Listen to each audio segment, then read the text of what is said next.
প্রচুর লোক আইলো ঢাকায় রাস্তায় থেকে। টিকিট নিয়ে বিড়ম্বনা নাই, যেহেতু টিকিট অনলাইনে কাটা হয়েছে, সো অনলাইনেই টিকিট কাটা, এখানে তো বাড়তি টাকা নেওয়ার কোনো সুযোগ নেই। আর ঈদের অনুভূতি তো অবশ্যই ভালো, সবসময় ঢাকাতে থাকি, জব করি, সেই হিসেবে তো বাসায় যেতে হয়, প্রতিটা ঈদে যাওয়ার চেষ্টা করি। আর অবশ্যই বাবা মা আছে, স্ত্রী আছে, সন্তান আছে, তাদের জন্যই মূলত বাসাতে যাওয়া। ওই যে অনলাইনে যে টিকিট কাটা, সেটাতে কিছুটা বিড়ম্বনার শিকার হওয়া যায়, যেখানে টিকিট ক্লিক করার সাথে সাথে ম্যাক্সিমাম টিকিটই থাকে না, হয়তোবা সেটা সার্ভারের কোনো জটিলতা রয়েছে কিনা সেটা কর্তৃপক্ষের বিষয়গুলো সামনে যাতে দেখে, এই বিষয়টা আমার থাকবে। তো আমি স্টেশনে ঢোকা পর্যন্ত দেখলাম যে সিকিউরিটি ব্যবস্থা এবং সবার টিকিট চেক পাস করে ভেতরে ঢোকানো ব্যাপারগুলো খুব সুন্দর হয়েছে। কর্তৃপক্ষের বিষয়গুলোতে ভালো নজর রেখেছে, কর্তৃপক্ষকে ধন্যবাদ জানাতে চাই। ইভেন এই সিস্টেমগুলো যাতে আরও স্বচ্ছ এবং উন্নতার সহিত বজায় থাকে, এই বিষয়টা আশা থাকবে।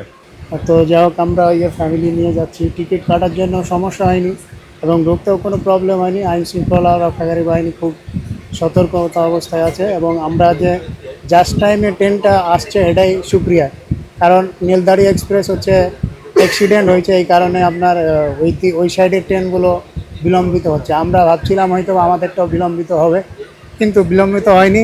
এই জন্য অসংখ্য ধন্যবাদ জাস্ট টাইমে ট্রেনটা আসার জন্য। না, অনলাইনে কাটতে এই যে টিকিট গেলা বেচছে, কিন্তু তো 30 সেকেন্ডের ভিতরে টিকিট থাকে না। এরা টিকিট বেচার আগেই দেখাইছে 5টা 7টা টিকিট দেখাইছে। এখন কেমন বলবো, এরাই বলতে পারো সবচেয়ে আবালক। 8টার আগে তো টিকিট দেখায় না আপনার, 8টার সময় টিকিট ছাড়ার কথা, তার আগে আপনার টিকিট দেখায় না। মোট 2টা 3টা 5টা বগি দেখাইছে। 1 ঘন্টা আগে আসছি, ট্রেনের টিকিটে বিশাল ভিড়। 2:30 বাজে সিলসিটি ট্রেনে যাবো ইনশাল্লাহ। আর বাড়িতে ছেলে মেয়ে এদেরকে খুব মিস করছে। আজকে ঈদের খুব কাছাকাছি, এজন্য খুব বেশি ভিড়ও নাই, আমরা খুব রিল্যাক্সে আশা করছি যেতে পারবো। আর এই ঈদে তো মিস করছে আমার আব্বুকে, উনি গত 3 বছর আগে মারা গেছেন, এজন্য ঈদে উনি থাকলে আরও মজা হতো। 3 ছেলে 2 মেয়ে নিয়ে আমরা ঈদ করবো।